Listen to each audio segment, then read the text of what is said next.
book of Mark chapter 14 from verse 3. And being in Bethany in the house of Simon the leper, he sat on the mat and he was there to eat. Then a woman having another alabaster box of spikenard, very precious, she brought the box and poured it on his head. And there were so many who were not happy. And they say, why was this waste of this ointment made? For it might have been sold for more than 300 pieces and have been given to the poor. And they grumbled against her. And Jesus said, let her alone. Why you trouble her? She has done a good work on me. For you have the poor with you always, and whensoever you may do good to them, but me you have not always. She has done what she could. She is come aforehand to anoint my body to my burial. Verily I say unto you, wheresoever this gospel is preached through the whole world, this also that she has done will be spoken in memory of her. Father, we thank you for such a time. Speak your word unto our lives in the mighty name of Jesus. Amen. Not opportunity kana kuti MUKANA. Shoko langu kunampari 9:11 not the race is not the swift nor the battle the strong, but time and chance are given to all. Time and chance are given to all. Pano paita mukadzi wauya kuzozodza Jesu neperfume inodhura zvisina kufadza vanhu vanga vari within the same house. Vanhu vari kutevera Jesu vanomuda, but zvaitwa kwavari havana kuzvifarira nechikonzero chekuti vane zvavanofunga kuti zviri better than zvaitwa. Zvanzi dai perfume yatengeswa, mari yacho yanopihwa vanoshaya, chaiva chinhu chakanaka kwazvo than kuwesta kana kuti kutambisa perfume vachingozodza munhu wani. Vari kudaro, they were following Jesus, but they were not happy nezvaitirwa Jesu wavari kutevera. So nhau yekutevera Kristu nekunamata Mwari tinenge takangosangana, vanoda Mwari nekurevesa uye vanofara kana munhu aitira chinhu Mwari, neimwe type inenge iripo isingafare even Mwari vachiitirwa chinhu chinogona kuvafadza. Jesus was happy. Jesu waitofara nezvaaitirwa nemukadzi uyu, asi vadzidzi nevanomutevera vari mumba havana kunge vafara nezvaitirwa Kristu.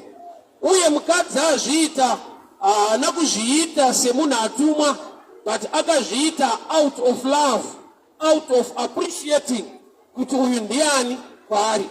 Nokuti Bible rati she broke the alabaster box, kureva kuti haana kuita rekuvhura, but wakapwanya a sign yekuti hakuna mumwe kunze kwake. I will anoint him and I will not reserve anything for someone. So kune vasina kuitirwa zvakanaka nezviri kuitirwa Jesu, nyangwe Jesu wacho achizvifarira. But nyaya ndinayo statement yandibata, Jesu unotaura achiti varombo muchange muinawo nguva dzose. The poor you always have with you.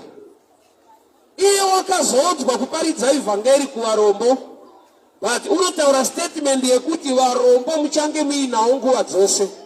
Zvoreva here kuti anointing iri paari haisi enough to deal with poverty iri munyika. Kana akazodzwa to preach the gospel to the poor, yet he became the same man anoti varombo muchange muinawo nguva dzose. Zvingarevei kana iye wakazodzerwa kudhila neurombo, but wozopupura achiti ava muchange muinawo nguva dzose. Zvoreva kuti out of this story, kubva munyaya iyi ndomatinogona kuona kuti chinoita kuti urombo hwacho huregere kupera, iye nyangwe aine zodzo yekudhila nethe poor. Nyaya iri pano inyaya yeopportunity kana kuti MUKANA. Bible rati Jesu unofara achiti mukadzi wazviita in preparation of my burial, but the poor you always have. Kureva kuti Jesu ari kuti ubude mupoverty Chinhu chaunofanirwa kutanga kuva nacho is to understand the time, kana kuti kuva a timing mindset yekugona kuziva chinhu chine value at a certain season, at a certain time. Tine zvinhu zvatinogona kuita zvakanaka zvisingatipe goho rakakura nokuti zvaitwa mumwaka usiwo kana kuti wrong timing.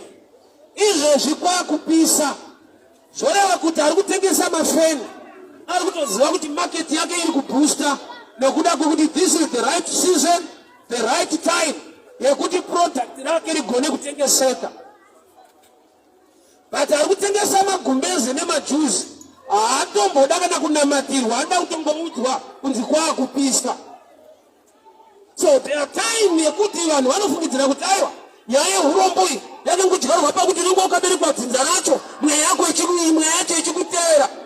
Hongu kune mweya inotevera, kune madzinza wakaberekerwa, but chokwadi ndeichi kuberekwa muurombo haisi choice, asi kufa uri murombo zvine chekuita nechoice, nokuti information nezvinhu zvingaite kuti ubude musituation iyoyo zviriko.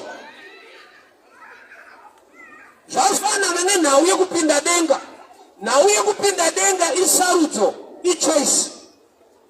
Zvoreva kuti chinhu chese chine mukana wokuti uve nechoice kuzopedzisira wakune zvinokuparadza hazviblame anyone, nokuti une right to make a change. So kuberekwa uri murombo, kuberekerwa muurombo haisi choice, hazvitizika, hazvirambike. Asi kufa uri murombo, you have a role to play to run away from it. Varombo muchange muinawo nguva dzose. Sei Jesu achidaro iye akazodzwa kuparidza evhangeri kuvarombo. Urombo haahude, akatozodzwa kuti aparidze evhangeri kuvarombo. But ndiye ati the poor you always have. Pazvabva ndeapa kuti mukadzi ari kuita chinhu chakanakisa kuna Jesu chisiri kufadza vadzidzi, but vadzidzi mukusafara kwavo vane chinhu chakanaka chavataura, but chisina kunakisa kupinda zvaitika. So pane two issues dzandandikompare panapa. Jesu is not against to minister to the poor, but ari kuti pano chapotseka itiming, nekuda kwekuti the poor you always have, but ini wacho ndiri pano. And in few days time, ndikababa Calvary ndikaenda muguwa, I will rise back and go back to the Father. Kureva kuti chaitwa nemukadzi pano, timing create value. Kuziva mwaka nenguva yekuita zvinhu. Zvichitozosvika nekuziva nzvimbo yekuitira zvinhu. Saka uchiona kuti anona mamapoto hambofa akaenda kugorodhe ubruku, anotoziva kuti kunogara vanhu ende vanhu ikoko vane mapoto, but haende ikoko. Why research yaanenge akaita yaanotoziva kuti voku ikaboka vanorasa, but kugeto ikaboka vanombovavarira nayo. Research hapana mweya wetsvina apa, kungoshandawo kwebrain. So there are times yekuti mind yako kana iri under attack, dzimwe nguva unogona kufunga kuti maybe you are under attack from the devil. Zvanzi nevadzidzi dai perfume yatengeswa yapiwa kune vanotambudzika, which is a good mindset. Bhuku raJames rinoti kunamata kwezvokwadi kurangarira shirikadzi nenherera. So in scriptural reasoning yavo iri muscripture, but reasoning yavo iri kupotsa the timing and the value yechinhu. Saka mukadzi zvanzi kwese kuchaparidzwa vhangeri zvaaita izvi ngazvitaurwe in memory of her.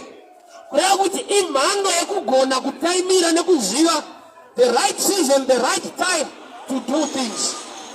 Value yechinhu chese ine chekuita nemwaka kana kuti nenguva. Wese ari kutengesa mafiriji, ari kutengesa mafeni, mumwaka uno unogona kufungidzira kuti ane mushonga aiwa inguva yacho kuri kupisa.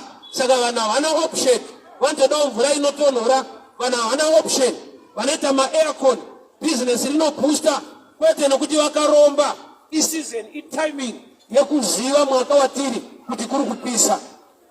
Saka wese ari kutengesa majuzi, magumbezi nemajackets haadi prayer first, anoda advice kuti tsano kwapisa.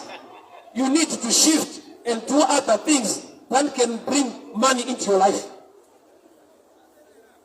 Ukava nenharo pamindset yandiri kuticha iyoyo kana kuti ndinamatirei mwari vaite minana. Mwari wacho ndi mwari anonamatwa nevanhu vachatenga futi zvauri kutengesa.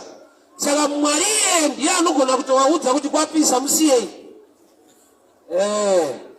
Uyo akochitengesa magumbezi oti pastor ndinamatirei nda kuti afaye anombokunamatira. I believe in miracles, but kunamata kusi kusubstitute common sense and understanding things on the ground. Atinamatira nezvozvo. So pane imwe nguva yekuti vanhu vanoita pressure yekuti kana muri a powerful man of God ite kuti zvangu zviite. We are not heavenly minded to be earthly useless. Kunamata nekupusa zvakatosiyana. Bible rinotoencourage kutongwara. Besides kunamata rinoti ngwarai. Senyo mudzikame senjiwa. Bible chairo rinoticha, rinodzidzisa, rinoencourage, rinoadvisa munhu kungwara. Kunamata hongu munhu ngaanamate. But the same Bible rinoti ngwarai. Rati kupusa kwakatovengwa neshoko raMwari. So there are things you need to know on the ground. Usati wada ma miracles and many things. Kuva mind inoziva what to do and to understand the time and the season to do things. Bible noted the sons of Issachar were commanders of Israel because they had the understanding of times. Chakaita kuti vana vaIssachar vanzi makomanda. Haisi kuti they were brave or powerful. Inyaya yekuti they have understanding yenguva yemwaka yekuzoti panguva ino panoitwei uye tingaitei. So Jesu paari kuti varombo muchange muinawo nguva dzose zviri kubva panyaya yezvinhu zvaitika. Ari kuti I'm anointed to preach to the poor and change their lives. But kana vanhu vane a poor mentality sei yekuti havagone kuunderstanda zvine value, vanobvisa zvine much value, vada kuita major the minor, vachiziya to major on the major. Truly nyangwe anointing yakafanana nemafuta kana kuti fuel. Mota ine full tank isina mavhiri pane kwaingaende. Mota ikaiswa full tank iyo isina mavhiri haina kwainoenda. So it's not enough kuti uwe nemafuta kana usina the wheels that will make the drive. So the wheels that makes the drive of life is the mind. Emongo wakadzidzisa vanhu on this dimension vanokachita hanya kuti hamusi powerful. Kunamata zvinokuita. Kunamata haisi magic. Ende kunamata haisi nyaya yekusubstitute thinking. Munhu wakapiwa njere naMwari as a gift chipo. Ufunge kana ukanotsvaga vhesi inoti gezai unogona kuishaya kuti kugeza kwakanaka. Zvakabva pacommon sense, pabrain, papfungwa. Zvorati kune zvinhu zvekuti tinofanirwa kuti nhai Mwari vatibatsire tagona kuva nekunzwisisa uye nekuziva. Nekuda kwekuti kana shoko rati varombo muchange muinawo nguva dzose, zvoreva kuti kune chikamu cheurombo chinova a reason, a result yekuti tine timing yatiri kupotsa pakuita zvinhu. Kune vanhu izvezvi vakatenga mombe danga rikazara vatengesa malines efoni. Ranga risiri business kutengesa line refoni, yanga iri opportunity. Because izvezvi unaro tengesa one haikwane mombe kana huku. Kurati time munhu akaona line refoni akatengesa ranga risiri business, yanga iri opportunity. Why? Because zvinhu zvaasina kugadzikana to a level yekuti chinhu chauri kuona sekunge chine value chinhu chekuti ukatoona murodhi unosiya. But kuna akazadza danga remombe neline refoni. That was the time, that was the season. So Mwari unoti kuna Abrahamu vana vako vachava senyeredzi. Nyeredzi dzinoshaina kwavira uri usiku. Bhuku raIsaiah 45 vapa 13 rinoti I'll give you the treasures of darkness. Kurava kuti mukuoma, mukuva nerima, mukunetsa kwezvinhu ukamira naMwari kune maopportunities anowanika when it is dark. A star, nyeredzi, inopenya, inowana mukana wekushita showcase zvese zviri mairi kana kuine rima. Zvoreva kuti rima pacharo harina kuuya kuzodzivisa iwewe. Mune chiri mauri chinoita better and greater when it is dark. Saka Mwari vachiti I'll give you the treasures of darkness. Mwari vasika nyika vati let there be light. rima rakadzoka usiku ukadzoka. Hatina kunzwa scripture complain. Takanzwa kuti pakabuda another creative ability, and God created the moon to rule over the night, and the stars to rule over the night, and the sun to rule over the day. Kuti kuuya kwakaita rima kwakadena imwe creative ability namwari to create the moon. Tikashaiwa rima hatigoni kuwana the creative ability yekusikwa kwemwedzi nenyenyedzi. So life zvairi manje vazhinji vedu kana zvinhu zviri so munhu chaanofunga kuti dai tabuda musituation iyi kamba dai wabudirira musituation iyi nokuti mukana iwoyu. I'll give you a script. Mukadzi anonzi Leah achikompewa nemunin'ina wake Rachel. Bhaibheri rinoti Rachel wanga wakanaka kudarika Leah. Pachakaita kuti Leah atange kuroorwa ahead of Rachel, inhau yekuti usiku baba vake Labani vakaenda vakandomupa kune murume unoti Jacob. Usiku haushande beauty. Saka akawana opportunity yekuita get into marriage nekuda kwekuti kwakaita rima ukava usiku. Haigona kuroreka kwakachena chikonzero. Kana kwakachena tinokompea kuti uyu akanaka udarika uyu. Kana kuine rima tinongozoti pano pane vanhu. So marriage yaLeah ipicture dzimwe nyasha dziri muna Mwari kuti no matter the challenge iri pauri, but your opportunity or your time will manifest. The race is not to the swift, not the battle to the strong, but the time and chance are given to all. So mikana mupenyu Mwari unopagana, but hepano pane dambudziko kana nguva nemukana zvako zvasvika ukashaiwa nyasha nemizimu yekuona, you continue to cry nevamwe, yet iwo wakasiyaniswa nevamwe nekuda kwekuti uri mwana waAbrahama pakutenda unenge nyeredzi. No matter kana kukanzi kuine rima, it's also your season. Saka Jesu wakaenda pamuti womuonde isiri nguva yemaonde achida maonde. Hakusi kupenga, hakusi kurwara, hakusi kusaziva, unoziva, but une charuda kuedza kuintroduce. Nokuti tikaenda ku Old Testament uchaona kuti kune tsvimbo yaAaron yakaiswa mu tent of meeting ikava nemichero. Tsvimbo isina miti payakaiswa mu tent of meeting yakamuka mangwanani ine michero maalmonds. Zvoreva kuti the presence of God ine creative ability outside any season to make you produce better things. Ndosaka tichinamata Mwari akanaka nguva dzose. Mwari haitaimire nguva kana mwaka unenge uri right kuti aite zvinhu. He is a good God all the seasons, all the times. His presence in a creative ability yekukupa chinhu chisingawanikwa museason iyo. Kana kusigns vachigona kutipa howa mushroom kwete murain season beti, but even munguva ino yekupisa vachiita anonzi magreenhouse nezvavanoita to produce mushrooms. Science is not greater or bigger than our God. So kana science ichitipa a product, a fruit risingawanikwe munguva yatiri nekuda kwekuti vane zvavaita, the same with God. Outside the season, God can still bless you. Vanhu vane nguva nemwaka yavanotaimira kuti zvinhu kana zvadai zvinoita nguva yakati, but anonamata Mwari ivane a mind yekuti at any time. Why? Because he's a good God and he's so powerful.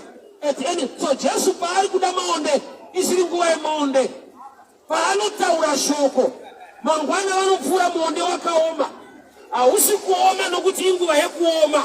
Ukariverenga zvakanaka rinoti paakatouya kumuonde anga aona wakasvibira, kureti wanga uri musizeni mumwaka muzhizha une mashizha akanaka. Saka paakataura mashoko chakapa muonde kuoma haisisiri season, it responds to the word. So Jesu akataura muonde ukaoma, but muonde unofanirwa kuziva kuti ari kutaura ndiani. He is also the word. So Jesu kuzotaura yato 32 nokuti already anga ataura nawo because he is also the word.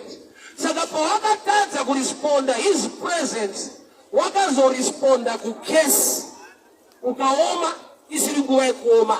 Kuti muonde uyu hauite zvemwaka kana Jesu auya kwauri, unoita zvinodiwa naJesu auya pauri. seasons mu life ariko muwa muno wese kana zvinhu zvakaoma munamati wako nepfungwa yako in ordinary ndeyekuti dai tabuda musituation iyi, which is a wrong mindset. Zvinonzi dai ndabudirira musituation iyi. Saka uchinoti kune vari kubudirira musituation iyoyo vakaita pfungwa yendi kukutipa iyi. Hapanzi kana zvaoma kuti adai chikamu ichi chapfuura. Kana chakaoma kudaro chikamu ichochi dai Mwari vanipa kukunda. Saka uchinoti kana nyika ikanzi iri mucrisis zvakadii, kune imwe mhando yevanhu inobva nepaChina akainouya. Zvinhu zvikangooma munyika taipi unoona paepoti vakuburuka vari kutouya. Vari kuenda kupi zvinhu zvakaoma. Kwavo vocabulary yavo yechiChina word rekuti crisis rine same meaning nerekuti opportunity. Wozobvunza vanombotamba nemaChina so. Mulanguage yavo maChina word rekuti crisis rinongova the same neword rekuti opportunity. So to them, whenever there is crisis, there is an opportunity there. What rules the world? Maservices anoitwa nevanhu. Kuti munhu ave doctor kurapa vanorwara, kuti inzi KFC kubikira vanhu vari kungotendera mutauni vane nzara. So what rules the world? My challenges. Pese pane challenge, pane opportunity for somebody. Vazhinji vanogona kuchema, vati kuna anogona kusekerera. Saka uchiona zvakaoma kuti ukanzi zviri sei, kuti zvakaoma unenge uchinyepa, iti ndakaomerwa. Because kune vamwe zviri kuita. Reality yelife. Hazvinzengeke kana ukatsamwa ndizvo kune vamwe zviri kuita. Proof yekuti kune vamwe zviri kuita, pinda mubhucha uone. Vari kundotenga nzondora, isaini yekuti huku yacho yanga iriko, kunaenda nayo. Osaini yekuti pese pane crisis, pane opportunity. It's true. So unogona kutsamwa ukabhoyi kana banda vakuza kutipa this mindset. Usati kana zvinhu zvaoma, kuti ndaita buda musituation iyi. Kumbotara kuti dai ndabudirira musituation iyoyo. Why? Because Isaiah 45, Mwari vati, I can give you the treasures of darkness. Darkness in time of crisis, but God has preserved treasures for his own people. Mukana wakusangana nedzimwe nyasha nekugona kwaMwari zvinongowanikwa bedzi when it is dark. Kana kuine rima opportunity yevamwe vanhu. Saka iwo pano kuti dai zvinhu zvaita, kune vari kutoitirwa zvakadai, vari kutoitirwa vakanzwa uchidaro, vari kubhoikana. Kuti ndamunhu achida kuti zvinhu zvinake, nokuti kune vanonakirwa zvisina kunaka. Saka nguva yakavanakira inguva yekuti hazvina kunaka. Life iri rafu kudaro ufunge. Nguva ipire munhu wese, kune vanhu vanoipirwa nezvinhu mune imwe nguva. Ende munguva iyoyo, opportunity yevamwe yekuti vanonzwa kuti right, this is the season. Emamirira zvakaita izvozvizvi, ndambopfuura nekukuroiwo, chienda kuti shawasho. Dzimba dziri kuwakwa ikoko, unofunga kuti hamusi muno. Nokuti munhu iye akapiwa maiki kunzi pupura, anoti hama dzangu mwaka uno, Mwari ari kuita zvinotyisa. Iwe uchingoti ndapotsa ndafa.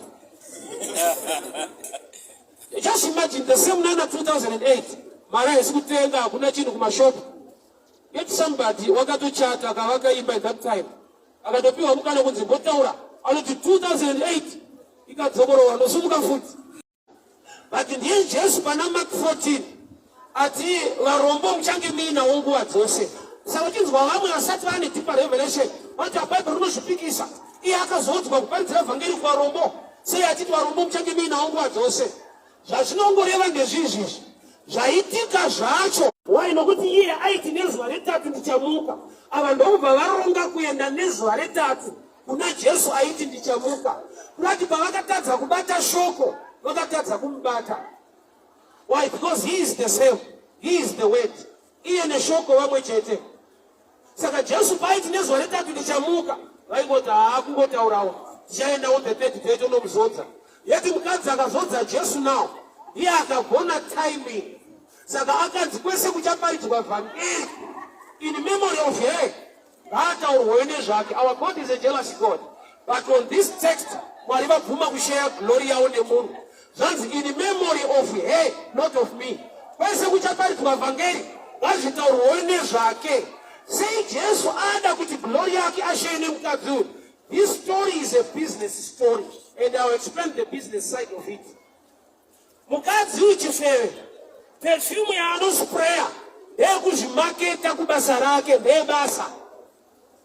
Kunhuhwirira uchifewe marketing strategy.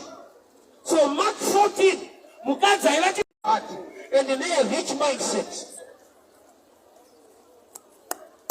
Unombo huripapi panyai pakuda kubvisa zvine much glory vachienda kuinvesta zvine lesa. Mumba mukapinda nyoka shuwa haina kunaka, inorume inouraya. But hazvisi permanent, zviri subject to change at any time. Mamiro economy yedu. But mamiro economy yaya kuna vamwe tsano vasina kufunda vanongotora cheo gara pakopa kabhana woti nhasi riri pa800 nhasi riri pa900. Ivava shuwa vari kunopesera vati vakaimba tsane ivava havana kana kufunda kwavakaita, vanotendesa musoro vakafunda vacho. Unonzwa kwakuitwa meeting kuti harakuira kwavo kodiko bhendireti yacho yakamira sei, vari kutendeswa musoro vakomana vakagara parota. But izvozvo hazvisi zvekuti ndo upenyu hwacho. Cut time inguva eshift ikangovapo panhau dzemari idzodzi uchatoona kuti hadzingwe munhu murodhi anochinja anongoti ndakuenda kumba nekwane one currency masystems elife. But izvozvo manje muna Mwari maopportunity vanonzi matreasures of darkness. When things are bad, some people they rise. Iwo uchiti dai ndabuda mudambudziko iri namata uchiti dai ndabudirira mudambudziko iroro. Opportunity izvishow as opportunity inotouya seproblem yakuda vanhu vane mamwe maonero. HIV idisaster chaidambudziko, asi unoziva kuti HIV pacha yakava creative yakacreata employment kune vamwe vanhu.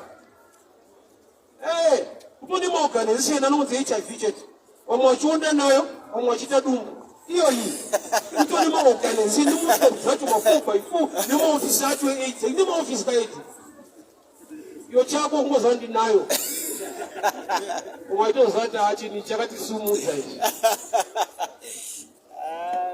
Usati waita pfungwa kuti dai tabuda musituation iyi, imboita pfungwa kuti ko ndikabudirira musituation iyoyi. Vari kumusumukawo ndaanani musituation dzakadai. Isaiah 45 says, I will give you treasures of darkness. So when things are bad, the opportunity to somebody and a revelation on what to do. Leah anakunaka uchimukompea na Rachel. Jacob baadaye kumba kwa Laban by choice akasarudza munhu akanaka chisolia. But chicha kaitika first 7 years akaroora munhu waasingadi waasina kunaka. Seili yagoneka kuroorwa iye asiri ari kudiwa. Baba vake Labani vakacalculate kuti beauty inoshanda masikati. Saka mukwasha wedu kana akuda kuroora tichapa mukati manheru. Manheru kunongoshanda kuti ndiripo. Iye anobva atopinda marriage 7 years. Achitobvunzwa nemunhu akanaka kuti dzise dzimba life ndo zvainoita. Inogohambula that way. Kuti waunoti manga ndoonekwa kutsvaga mazano neopportunity. Zakeyo ari mupfupi aida kuona Jesu. Varefu vakamudzivisa. Machicha akaita haana kureba, akabva pane vakareba, akazisubtracta kubva pacompetition ndokubva amhanya mumuonde akanokwira mumuti womuonde. Kunoti akaziva pekutsika iye ari mupfupi zvikamupa advantage. Pane kuti dai adzokere kunochema kuti Mwari makanditire mupfupi onai mikana iri kudarika, tsvaga kune muti wako unokwira wakanyarara. Hakuna Zakeyo asina muti wake. Problem une munhu anoda competition hauna revelation. Nezvisi zvako unopinda mazviri uchideta makwikwi, yeti mumwe nemumwe ane zvinonzi zvake. Isystem irimo especially muAfrica yatakaungonzwa uri timu dzekunzo kuti uchingoberekwa obva kuti kuchikoro kwako ukafoira zvavharana apasa ona basa rakanaka unochembera makadaro. But izvezvi now because the systems yeizvozvo zviri professional tichaita marombe ari kusumuka asina degree ari kunzi mbinga pataundi unotonzwa vakafunda vachiti balance ari mari yake ende ndi balance yeshuwa but yako. Why? Because kune masystems aakushandwa nawo. Mukadzi azodza Jesu perfume haana kuombererwa maoko haana kufarirwa. But Jesu atipa command kuti kwese kuchaparidzwa vhangeri in memory of hey taurai nezvake. ndobvati varombo manje uchange muina nguva dzose. Sei Jesu atsikira vhangeri kuti varombo vanoramba varipo, iye akazodzwa kuparidza kuvarombo. Ari kuti although anointing iripo yakuti tizodze varombo vasimuke, but pane nyaya imind. Imind ipi yademonstratiwa nevanhu pano yakuti perfume yazorwa Jesu vaiti what a waste. Daitapa kushirikadzi nenherera. Jesu ndokubva ati izvozvo nyange zvakanaka, but zvine lesser value nezvaitwa now. I always tell people example yemotikari. Motikari ine magirazi, view mirror kari padika, windscreen kumberi. When driving, you look through the windscreen, uchiona kwauri kuenda. But sometimes you check view mirror. View mirror we look into, you check, which means I will concentrate much kwauri kubva. Uno concentrate much nekwauri kuenda. Zvese zvakakosha, kukura kwegirazi ndokukosha kwechinhu kuchakakosha zvakadini. Akakadika saka akana kukosha uchikombea nehope. Chinonyanyokosha ndekwauri kuenda kudarika kwauri kubva. Kuberekwa uri murombo munzvimbo yevarombo haisi choice. Kufa uri murombo kune chekuita nechoice. Mobvatai wazviteva iyo nyika yachakadai ungati choice yokuramba uri murombo. Kuberekwa muurombo haisi sarudzo. Mwoko yenyu kuzaka ndiye mudhara wako asina mari. Auti hazvitizike kana ukada kuti sauchinja sene hazvichinje. But kwauri kuenda nawo, information yauri kusiva naMwari waunonamata, you can make a difference. But already mind yakakorapwa kudhara. Tinoenda kupi tingaitei tinozivei. Ndiani waunoziva kuti usumuke zvikazodii zvikazo. Urati wega usati watsikirirwa une mareasons akawanda ekuti hauna kwaunoenda. Amotara pane imwe nzvimbo ndikati taura uri pauri baba kuti ndinobudirira ndinovakaipa ndinopromotwa zvane mumwe. Saka tese tikabudirira anozotsvaira ndiani. Saka munhu ane pfungwa yekutsvaira zvokutoti anoidefenda zvokuti muzviratsitse kuti akomana. Sora anosara kutsvairira apa ndingotaura example kuti kune munhu anozonzwa kuti akomana. Tese timatabudira zvinoita here akomana. Anozoita garden for ndiani. Saka mwoyo wako unorwadziwa kuti makatembo yafanira kushota. Ende tofana unge tiripo. So already chinokufaita chakurarama mauri. Pane pakuti deliverance kana kuti saka kunamatira kuti demoni ngariende rikazodii. Secret iripo manje.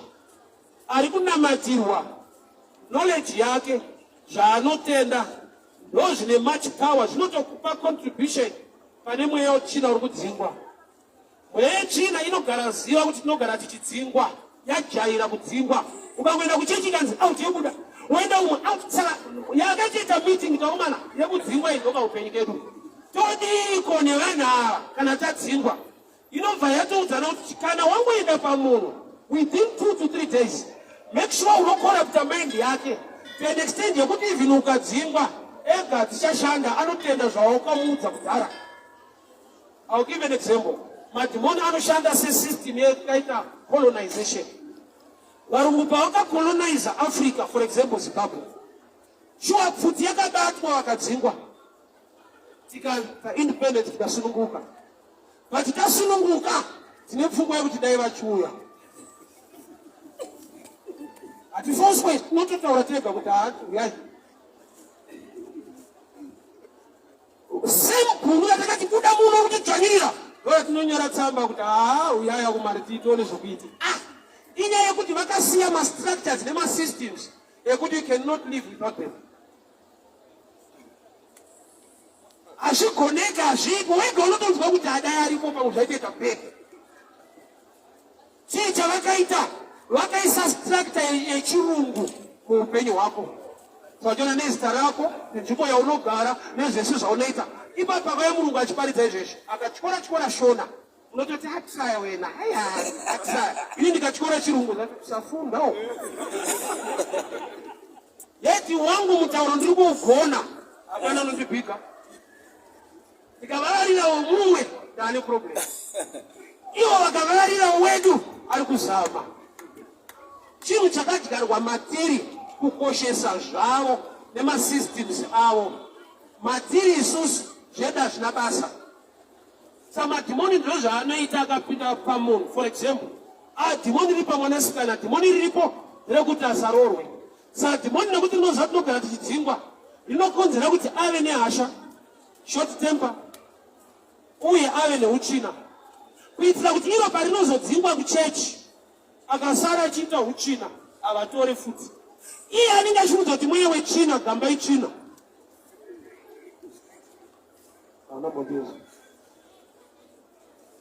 Anoda kukurorawo wacho besides zvemweya izvi ari kuda munhu ari smart. Saka dhimoni parakakubata rakakupa character yekuva munhu angori dirty. Saka besides kudzingirwa mweya iwoyo unofanirwa kutotrainwa kuandastenda kuti ngova so haichini kuripo. So tine zvinhu zviri kunamatirwa vanhu zvisiri subject yeprayer, zviri subject yekugadziriswa mindset. Bhaibheri pacharo rakazara ingava nemotivation. Besides kunzi namatai itai zvakati, ndataura kuti Bhaibheri rinototi ngwarai, kwete namatai. Ngwarai senyoka, kungwara kunotoparidzwa kuti munhu ngaavhurike. Kwete kuti namata Astera tichenjera imharidzo zviri mushoko. Kana paine simbe ngaiende kumujuru kwete kuchechi. Simbe haidiwa conference inodiwa pachuru. Yonoona kuti majuru ari kuita sei. Tunhu tudiki patiri kuvaka chinhu chihombe tiri kushanda pamwe chete. You get motivated. Nokuti mamwe machallenges ari kumind haasi kuspirit. But ukada kutaura zviri kumind ungati it's not spiritual. He's a motivational speaker. Haasi kudeclare. Pane machallenges ari muremu ingori natural. Nokuti pane kuti uende kuchechi yowanzi nebhaibheri simbe ngaende kumujuru kwete conference. Kumujuru kuna pastor hayo kune majuru ari kuita basa. Saka nokuti God can go somewhere where your mind can be transformed. Why? Nokuti some of the challenges you have today timoni rakatoenda kudhara ukatona matirasa wationa udone saka dona life yako. Zokuti uri kuchinyira chechi yekuti handibodonhawo kana ndapatira. Saka vana pauda chechi kokuti ndikadona. Iwe nama iende nokuti wadona. Ukadona timoni rakatomira kuti mukatiende mumba haitodona zvako. Dai nhamo yempere nekudona taingodonha kumana. Chaitasa kudona chii? Out kuono zvachapera.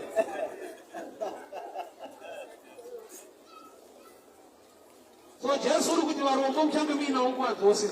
Sokunge anofarira varombo iye akazodzwa kuparidza evhangeri kuvarombo. Sei ati muchange muinawo nguva dzose? Ari kutaura maringe nyaya yaitika kuti mukadzi anozodza perfume aona zvine value uye nekuunderstand opportunity. Nokuti inini within 3 days time ndikaenda paKalvari ndikaenda muguva ndobva ndabuka ndoenda. Saka varombo munenge muinawo anytime you can minister to them. So why are you fighting somebody agona kushanda neopportunity isingawanikwe pese pese? Saka ipapo ndopaneka mind kepoverty, ndopaneka mind kekuva rich, to know what to do at a certain season, at a certain time. Not to waste much of time uchiita zviri obvious zvinoitika at any time. Itadza kuitika zvinhu zvinoitika mumwaka wekuti zvigone kukupa value yakakura. Subject iyoyi wega waenda chechi nokuti mwanaka imi mafundisa mazano so makuva prosperity preach hamuchaparidza kuenda kudenga. Nyaya yekunamata iri divided into 2 subjects. Kuenda kudenga uye kuti denga riuye kuno. Inonzi nechirungu thy kingdom come. Musati maita go pane kakamu karipo kakuuya kweumambo hwaMwari. So umambo hwaMwari hwakamira sei? Umambo hwaMwari hutone zodzo rekudhila nepoverty. Umambo hwaMwari hutone zodzo rekudhila nesickness. Tinoporeswa nyama, tinoponeswa mweya. Nyama neropa zvipinde ushe hwaMwari, asi ushe hwaMwari hunogadzirisa nyama neropa. Ukarwara Bhaibheri rinoti nemavanga ake takaporeswa. Jesu anoporesa vanorwara ende kudenga hakupore munhu. Kune masubjects ekuti ukasaitirwa bho pano kudenga hakuna kukavhira. Mune mukadzi akafirwa nevarume 7 vanhu vakara nemubvunzo kuti Ishe kana taa kudenga anoita mukadzi 1 nokuti vaiva netsika yekugara nhaka. Jesu akati hazvina kudaro. Kana taa kumusoro tine mitumbi yengirozi hakuna kuroorwa kana kuroorwa. Kunoti ukasaroora uri pano patonyura. Hapana kukutenderera kuti apa kuti Mwari anozodai hakuna zvauchaitirwa. Wai nokuti Mwari wacho ndiye muranda weshoko rake. Ukasaroorwa zvavharana. Ariye Mwari anokupa nyasha dzekuva newanano. subject yoga ignore denga alikavile tunasema kuna ngoende ukupema pembeni zvatofara. So kuna subjects are earthly yet are designed by heaven to happen here. Aku wale mungu kudenga kuti ujesa nika chipolisi wanu kudenga wala kudenga in the presence of the Lord hamna sickness. So kana akala ni mavanga kuti wanu wapore kulewa kuti the heavens nakatendera kuti administer kuzvinhu zvepano flesh. Mungu paritsa zvepano so tinakuenda kumusha kunozorora. Alright ndakuona unoda kuenda sere kudenga. Tibate futi izvezvi kuti wada kuenda somudhema wako ndishude unenge wakadzikisa futi. Uda kumbochovha uchiitei? Handizve pano haundi moyo wako uri kumusha kuna baba. Tikuroveka nofuti uende kuna baba. Unoona kuti udambomira. Life patari is a gift from God. Kurarama panyika haisi punishment, assignment. So the devil paanoishieta nauye poverty ada kuti vanhu valuze focus. The same zvakaita kuna Job. Kuna Job chaidiwa naSatani ndechekuti Job atuke Mwari arambe Mwari. Weapon yaakashandisa chii? Poverty. Akumbira kurwisa Job munhu, but apiwa mvumo anoenda kudangare mombe. Job imombe. Satani unodai kudangare mombe raJob kana wakumbira Job ari kuti ndambotanga naro watunhu kwake. Panozouya paari haanenge asiya kudhara kunamata.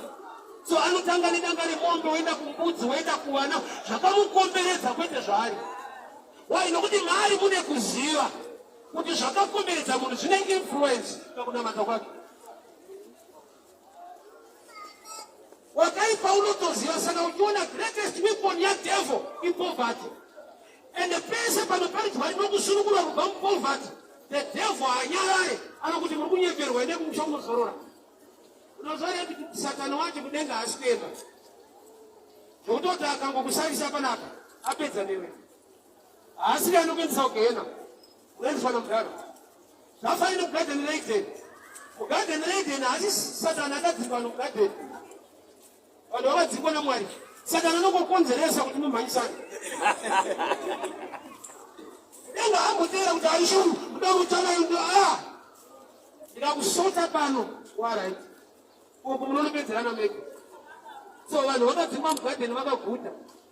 Why? Nokuti wakaipa une vhangeri raakaridza inogona kuvagutisa but woshayiwa garden racho. And kundoenda Adamu now nokuti haisi garden designed by God. Nokuti kwawakuenda kuchamera minzwa. Minzwa ihindrance kuagriculture. Uri kundodyara minzwa ichimera, uri kundofaitwa production, uri kundofaitwa food, uri kundofaitwa life, but indirect way. Anodi kuti Adamu wacho kuti aminzwa anakamera kabasa kuramba chikunamata. Andoziva kuti kukunamata kwacho kunoda upenyu hwokurarama, hunoraramika. People hear me very well. Opportunity, time and chance are given to all. But kuti ugone kuziva kuti time yangu yapo na chance yangu yapo, chinotoda revelation. Nokuti pane time and chance inomanifesta in hard times. Yopfungwa yako iri kuti daenda buda munhamo, wanyuma pfungwa kuti daenda budirira musituation iyi. Wese ari musituation yada toibuda, but kune vari kutobudirira musituation iyi. Nototi vanotogona dai yambotowedzerei. Kuna munhu aita semuroyi anofarira mamiriro akaita zvinhu. Iwe chitambudzika chidai tatiwedzerei pedza kuvaka imba yangu because mamiriro azvakaita maisa mari dzangu so ndikona zvichindibhadhara. Mamiriro azvakaita waya kuna ari kupururudza. Iwe chidai chikamu ichadarika yaluri chikamu chikamboti tovhei inobudirira. Life iri stubborn zvekudaro. Andinoziva kuti mari yemunhu ane funeral parlour imari yekufa kwevanhu. Imagine kuti anonamata wachiti kuti kana chida kuti business iri boosted. Wangoti kapeseni asida kuti tore zvinowanda. Utendi wako iyo ari down smoking. Achiti baba ndinamatire ivi kambani yangu isimuke. Funga kwako anenge achifungei. Ufakwa munhu. Saka anovaka night club haiti kumwe ku night club. Anoitisa iwewe. Anoziva kuti iwewe uri mari yake nekuda kwefriends dzako. Hakuna muridzi webhawa anoita kumbe kubhawa anetisa imini anozati mulima customer akakuona aone chimwe chinhu aone baba wamwe vana anoona customer kuti une vana ndezvakwada tunareko sakona even atengesa madrugs atengesere vana vake ende atomboda kuti vana vake vari mutoriro anorovesa vako aizvinozvaii todotakaonaiwo vanoona opportunity varombo muchange muinawo nguva dzose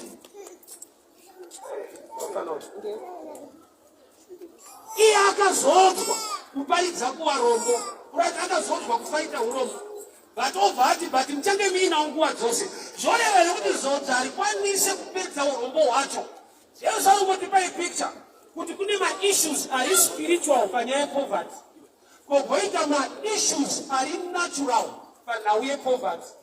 Spiritual ndeyekuti kune mweno kwataka yaunodinga deliverance kuti idzingwe but mwoyo wako akafa haisi garanti yekuti unobudirira. Zvakafanana nechinhu chinonzi independence. Independence hazvireve kugarika. Saka vazhinji vedu ya confused tatakaita independence but honai upenyu hwacho chirungu ndochamakatadza kunzwa. Independence hazvireve prosperity. Zvinoreva to be independent kuti hauchadzvanyirirwa. But kana usiri kudzvanyirirwa ukasaziva zvekuita unoita nhamo pasina ari kukunetsa. Varungu vacho voenda musara muchitambudzika futi. Iwo bvatsira independence yacho inorevei. Haireva kuti pavaienda vafanira kusiyira mari kuti ya independence tai mari dzenyu akovavadzera. Unosara muchitambura kuindependence. Deti racho rikakwana waibva ringochigumbuka sokuti akomana.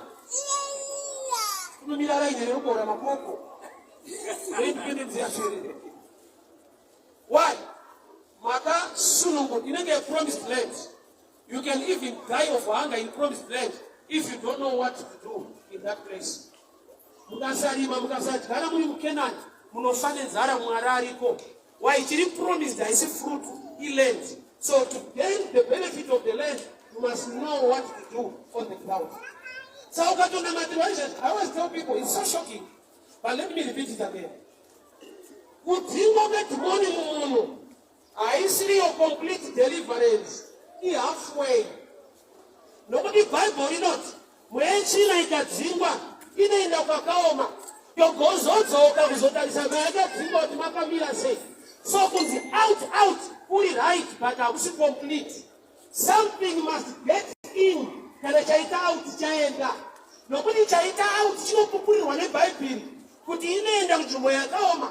Rozodzoka marakadzingwa roona kuti makamira information. Saka toone kuti chechi kunoitwa deliverance kune type yevanhu inotozivikanwa kuti kana taida kudemonstrata power ukananga nepapa pane zisava kuumburuka chete vanotoziva kuti hauna chiri ini une maout chete saka uri advert yeministry. Vorwadza but ukauzoita research kunano kuti kana vaida kushoti vanodzimba madhimoni vanotozivikanwa ngofuna nepasho why havana complete vane half. Complete kupinda kwetruth and you must know what to do. So challenge yatinayo zvatina Jesu varombo muchange muinawo nguva dzose. Pari kubva urombo hwacho lero mukadzi akuunderstanda value yeopportunity yekuti mukadzi ari kuzodza Jesu hakuna vachawana mukana sewake nokuti Mark 16 yati pavakauya vakasvika asiko amuka. Saka mukana iwoyo wakawanikwa Jesu ari mupenyu kwete afa. Zvikanzi kwese kuchaparidzwa vhangeri in memory of hey ngazvitaurwe. Why? Aita chinhu chinoburitsa vanhu mupoverty. Why? Because perfume ndeyake mukadzi Jesu haana kupira mukadzi perfume. But chii chaaita aisa value a marketing strategy. Business isina marketing strategy rinapa rinoenda kana ukanamatirwa sei. Let me show you the marketing side of this prostitute. Perfume ndeyake yakuti akaspraya anotenderera maraini achigetywa achidiwa achinhuwirira. Saka paaona Jesu ati bheta ndikaspraya Jesu nokuti Jesu achaudza vese vanotenda vataure nezvangu chero kwavari nokuti ndikazvispraya ndinozikanwa muJerusarema ndikamuspraya kwavanenge vachandiziva. That's why we are preaching about here today. Chaakagona akachinja But I cannot market more or better than Jesus. Yes, so that in the town when you shall, that will be perfume use the one to be back. So story of business. The Saga Jessica or Bomjamina on what Joseph. It's the guy who wrote on a man. In your perfume. But in your the inside of it is all about business, marketing, knowing opportunity. As usual, I can't put the material, take some jacket, take some kumbes, and put the material. No advice, what piece? Now, peace will never batch out on a good matter. One can have a what to matter. What is the woman will say? Unamata prayer is magic. And the Unamata, Uzukusa, Atlamit Gobushunga, the analyzers, you know the ground. Mama challenge the Devano, I will physical realm. Yet you are running up a line and deliver it spiritually. But that's how the capacity to be taught better things to improve life. I don't blame the put the word, no blame the put the word. I don't know, Mama, to say, I know, Borotel. I think one of them fagos sitting there. Not a fungi. You from a babu in my own bed. I don't know, Mama, Porter and Boroto, who want to money. But I will find when I want to move on my new bed of power. I don't buy it today, I profit, I don't profit over Parita. He knows what is Jesus at Jada. He can share the making of knowledge. I will not go later. I always start saying much, but I don't wish that time you never throw. You know, nothing. Kubat Papa Msoro, Nekubat Papa Msoro, Bakasiana. Why you want to know to the Wangu Parara, Nekushaiwa, Mukati. Sakataka wa 50 ilipachena panopele kwa mngana muno yesi pano yapanyika ano ya msoro katarasa pasi isaidi kuti panyika pa mauya tsano msati mafamba ndaise pano shanda msoro fano azoda kuna matsiwa mada kuchinja chechi unokona kuchinja machechi kabiri apa hii gift kai sawa tona ti 3/4 sinzo rukona panyika azinobosikwa na mwali agati wade vanhu vakasikwa na mwali building anabosikwa na mwali Ditano wakasikwa wakafunga vitaso. Maiki anakabata isi creation. Even when we salpa na papana kasikwa. Wakasikwa must down now ari mwanti Adam na Eve. Imimi ya result of reproduction, not creation. Berekana kwa bereke, ndoka wakubereka. Aona kusikwa. Ndio akarambana wasata kubereka zwa farali. So mass systems are removed ground. According to my ignore, too spiritual and earthly useless. Tinalano ukutamutika kwete nokuti vakaroiwa. Ukaroiwa ndari kazvampite. Niku chayaka kushikira unomuziva niku. Erika stage. Lack of knowledge, spiritually and physically. Nyaya dzese dzinoda kuminiswa. That kune ma scriptures asikaencourage mukutenda kuchechi. But kana paine simbe ngaende kumujuru kwete conference. Simbe ngaende kumujuru.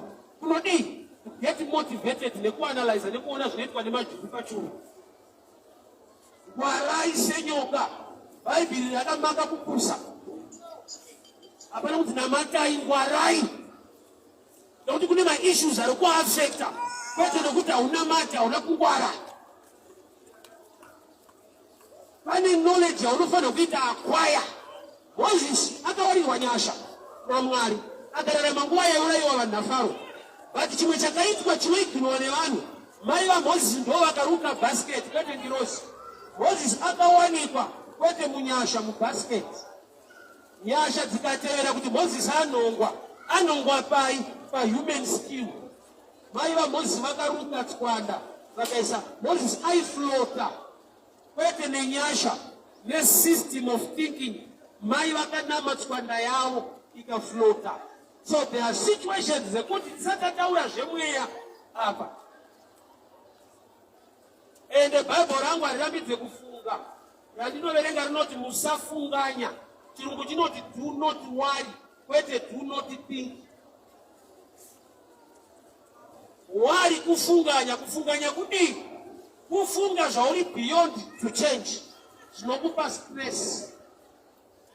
Zvausingagone kuchinja, usandetseke nazvo. Unodi kunetseka kudai ndiri kusvikaona. Unoziva subject yakasiyana nayo. Munhu mutema ndakatotangira ipapo. Wadi kuonzwa kudai ndiri hazvikuonzi. Why? Iwari and haichinji anything.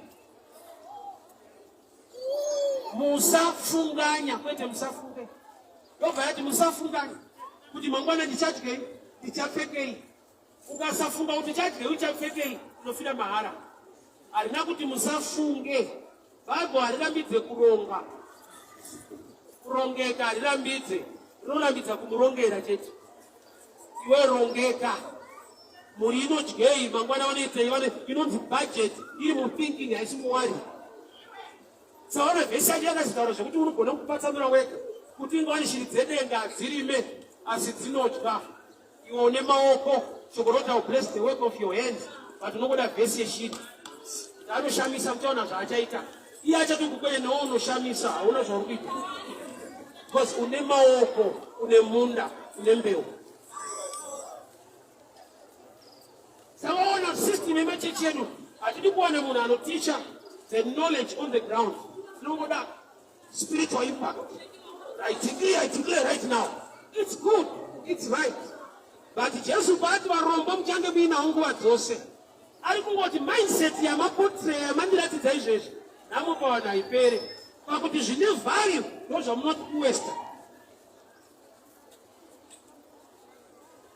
So, pane masituations atinosangana nawo ari kubva mumind. Vanhu wakaipa vanobva kuti hamwe yechina namatirwa. Haisi every matter inoda kuti ubatwe pamusoro. Dzimwe nyaya dzoda kuti ubatwe mukati. Get knowledge, get understanding. Madhimoni mwe yechina kana ichikwataka inokupa a picture yekuti utsvage wrong treatment paproblem awinayo. Vari professional maoptician vanoita zvemaziso kana akabhuroka sei ukaenda kwakuwara gumbo hatinotisaya zvinhu zvakaoma. Vari so professional vanokurifeya kumunhu anorakawo maoko nemakumbo. The same dai chechi yava professional to that level. Yonzwisisa kuti mamwe machallenges ane vanhu haisi mwe yechina. Vanhu havasi kugaya. Nekuti kunamata hakusi kusubstitute brain. Hazvina basa zvese zvikuitika. Chero kudenga kuna Mwari. Ndiye kuti vanhu vangu vari kuparara. Kurati akutoziva kuti uri wake but uri pamawani. Nyaya ndei?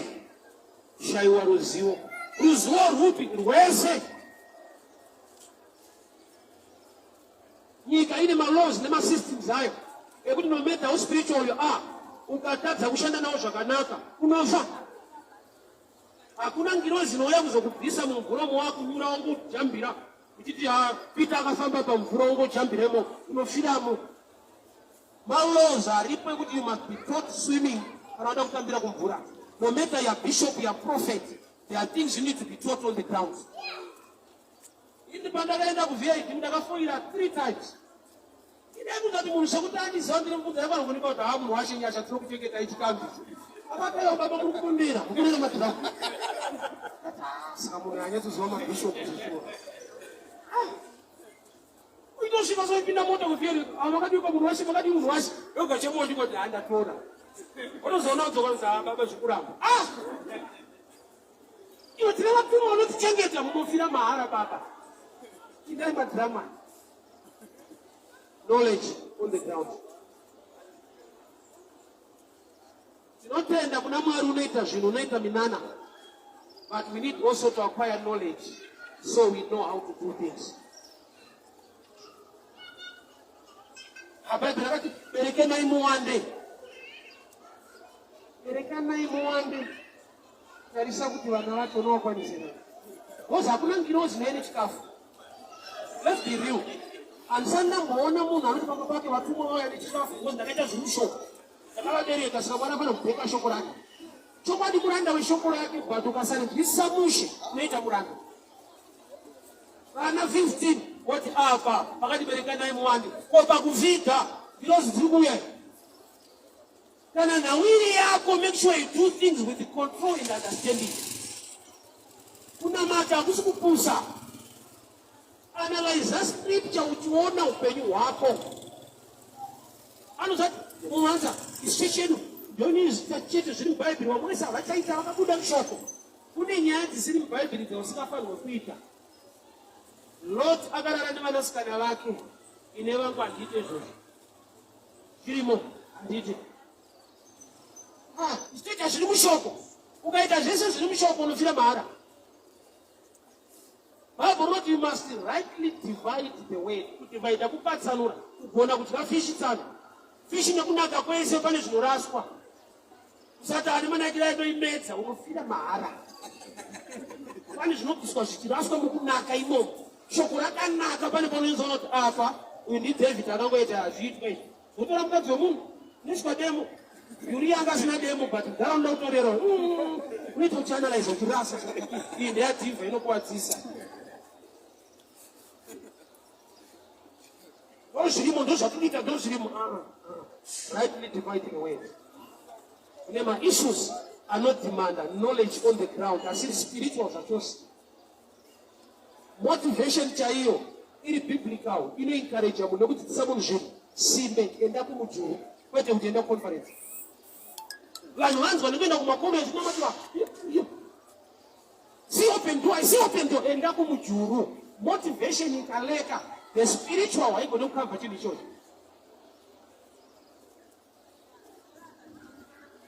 Saka toona ndiri mufana kumahombo ndechiti baba ndabvira ndabereka.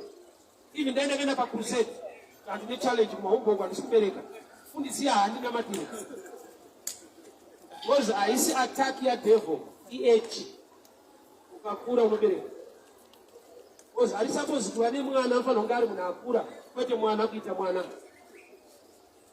Saka Bible ichiti murume achasiya baba naamai. Murume kunonzi kusiya hausi kuinkarijana kuti saka unobva watosiyana navo. Kusiya number one physically kubva pamba ipapo. Why? Because most of the challenges ari kuitika nokuti unogara ipapo. Aona pepedza. Madamu wangu so namunhu wangu asikuonana manje ndishaudeka sei. Unogara ikoko. Akati munamato saka unogara ikoko. Bible rakatoti unotosiya. So pane kusiya physically. Nokudenga rotozwa kuti kana uri ikoko mahwani denga. Saka usade kunamatiro kunamwari wekudenga iye akataura izvozvo. Number two, kusiya kuri mumaturity. Kuti newo watoo baba. So learn to think like somebody that is responsible and mature. So kune zvinhu zvinokuataka. Kwete nokuti ndi devil, ndi Satan. Inyaya yekuti hauna knowledge on the ground yekuhandla ma-issues. Takaporeswa nemavanga ake. Tinoponeswa mweya. Tinoporeswa nyama. Nyama yacho manje. Saka tinoti kune zvimwe zvirwere zvine vanhu. Kwete nokuti vakaroiwa. But nokuti havadye zvinovaka miviri. So life haisi nyaya eating. Proper eating. Because kungodya chete usiri kudya zviri proper. Unogona kutorwara nekudya kwete nekushaya chekudya. Malows ari mulife. Kuna chekudya chese chakasikwa naMwari tinongodya. Saka munokuwara nenyongo. Pane chimwe chikafu zikaite pamuri. But there are times when you are seeking spiritual guidance, you are supposed to seek a natural knowledge to handle matters of life. And the ways I would decide the natural side of things, the higher power, I don't want to declare. Who would have studied declaration? Who is not advice? Who is not advice? Not that this one on the ground. So kune matambudziko anouya nokuti kune mweya yechina. Saka tichideclare itaro shoko raMwari simba raMwari kuti usunungurwe. But kana mweya iyo yaenda haisi guarantee yekuti zvinoita. Mwoyo wako akafa nhasi haubudirire. But ndokuti usabudirire. Ukasaroiwa oregera kuziva zvaunofanirwa kuita kuti ubudirire. Unoita matambudziko usina kuroiwa. Yofunga kwako straight masiva akatanga uraya varoi vese kwamasiva kunaite koneti. Akatanga varoira pasi. Back to say that. Come on. Wazote koneti. Vachiriko varoi kumasiva. But kune ma-principles nema-laws e-life. Akashanda nawo. Akamusimudza beyond their level. Force of gravity iriko ndege tiri kusimuka baba.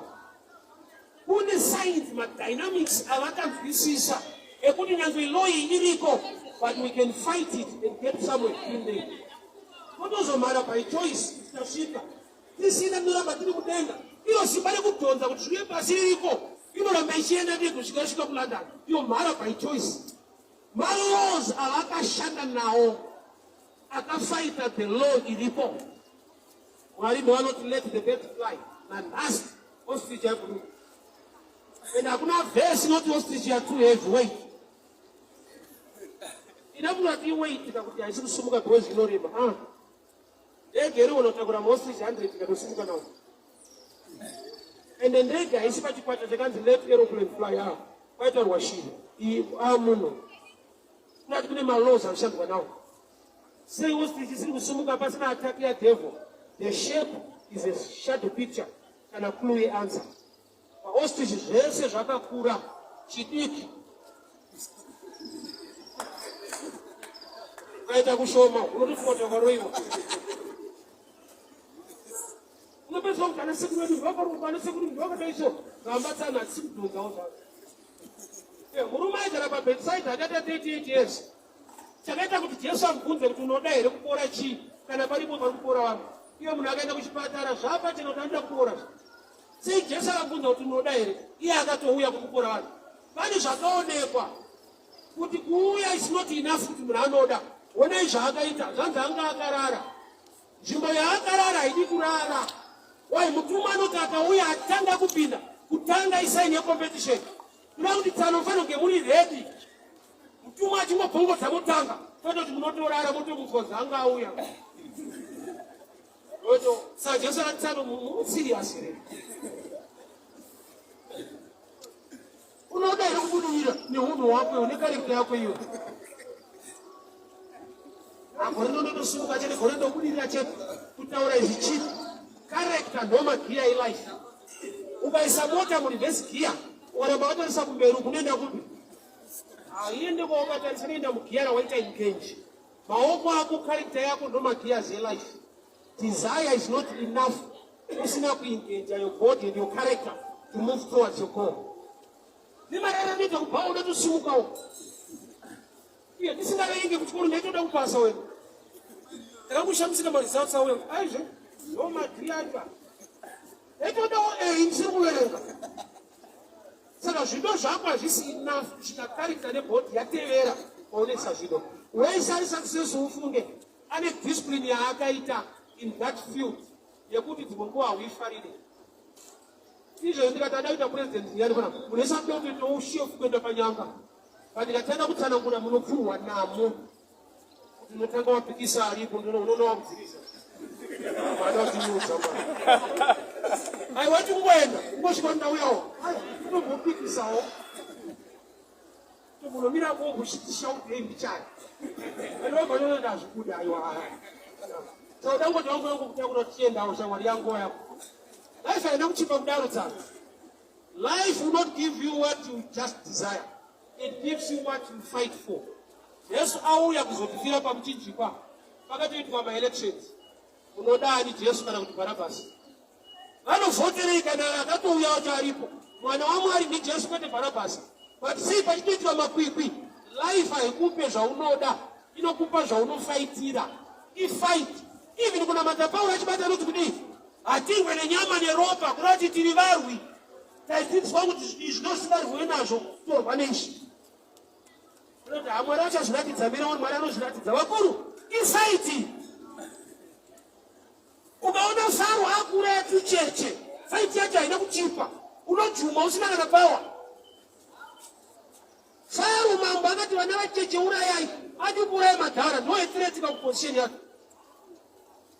A spiritual fight. Haina basa kuti watende ukanhasi. Matouya kufight tsano. Saka anokurowa zvekuti unoshandisika kuti akurowa mwana mudiki nemarwere ari kuisa.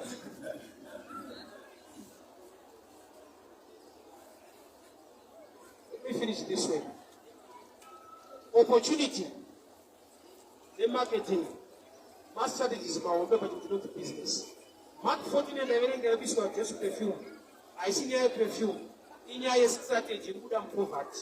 That's why pane shoko rekuti varombo muchange ninawo nguva dzose.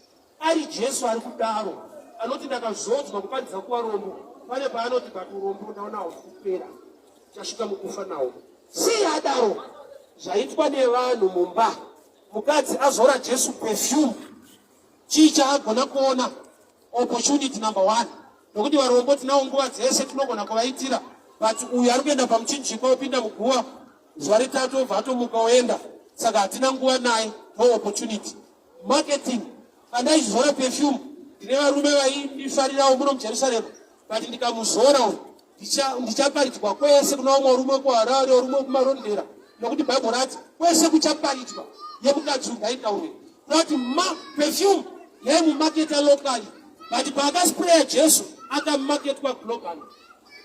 2 strategies the business from this text. Nyaya iyi ndeye business. Haisiye perfume ndeye business. Kuziva pekuinvesta. Nokuti pamwe pauri investor harisi business. Kangori ka opportunity. Ndataura nyaya yemaline efoni. Kuna akazadza kanga nemombe atengesa maline efoni. But line efoni harisi business mukana. Saka toda zvakavhara. Aungoti ndoita zvemaline hakuna anouya. Kamukana kakawanikwa tsanoenda akasikuzowanika futi. So shoko rovha rati time and chance are given to all. Munhu wese ane mukana wake but wakaipa unokuvhara meso uregere kuona mukana nokuti izvezvi nguva yatiri mukana wevamwe vanhu. Kune vanhu vavakadzimba musituation yatiri vachoti dai dambudziko indapfuura mumwe ari kutoti ndikaramba rakadai ndinopfuma. Usati waita pfungwa dai ndabuda muproblem ikafunga kuti ko ndikabudirira muproblem iyoyo.